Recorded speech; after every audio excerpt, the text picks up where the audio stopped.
Hi, my name is Tom, and I am a test prep expert and certified teacher here at Study.com. Are you in the process of preparing for Praxis Elementary Education Science Subtest 7005 Earth Science? If so, I have some practice questions you are going to want to stick around and watch. In this video, I'm going to go over practice problems, including why we have a change of seasons on Earth, what a system is in Earth science, water cycles, and characteristics of the Paleozoic era. Okay, enough preview. It's time to get started with some questions.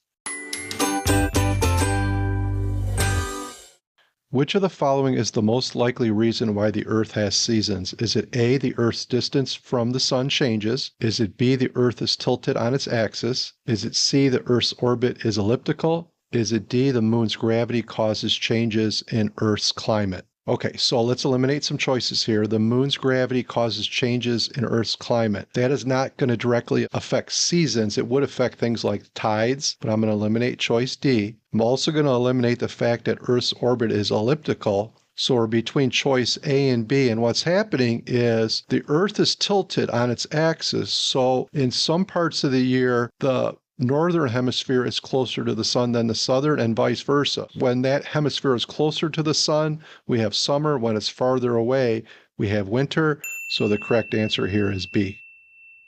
Which of the following best illustrates the concept of systems in Earth science?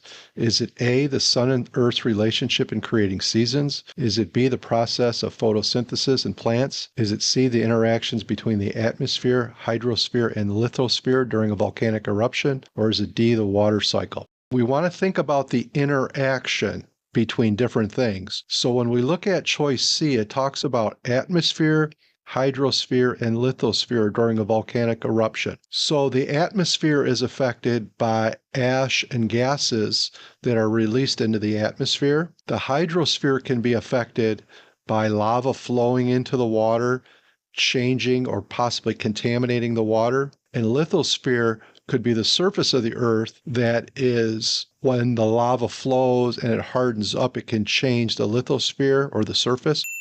So the correct answer in this case here is going to be choice C. During a lesson on the water cycle, a student asks why the water from a puddle on the playground disappears over time. Which process should the teacher explain as the primary cause of this? Is it A, evaporation, B, condensation, C, precipitation, or D, infiltration? All right, so let's eliminate some choices here. So choices B and C would actually be water forming instead of water disappearing over time. So condensation and precipitation are going to be eliminated here. Infiltration would be water added into something. So I'm going to eliminate choice D, and the correct answer here is evaporation, where water changes into a gas. So choice A. Which of the following is a characteristic of the Paleozoic era?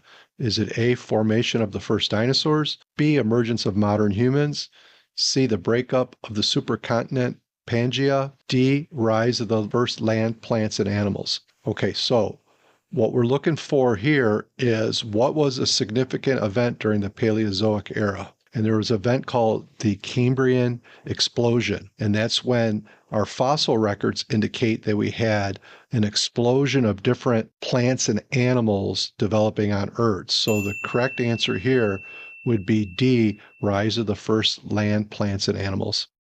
That concludes our video on Praxis Elementary Education Science Subtest 7005 Earth Science. Let me know how we did in the comments if you'd like to see some more practice questions on this topic. For more practice, check out our Praxis Elementary Education Science Subtest 7005 playlist. And for even more detailed practice, strategies, and customizable study materials, head over to Study.com and check out our Praxis Elementary Education Science Test Prep course. Those who use Study.com boast a 92% pass rate. Our courses include full-length exams, hundreds of authentic practice questions, and short, targeted video lessons specifically developed based on the latest test updates. With our resources, you'll know exactly what to expect on test day. Like this video and subscribe to this channel to get all the latest Praxis test updates. And please leave your questions and success stories in the comments. We'd love to hear from you. Thanks for watching. Happy studying.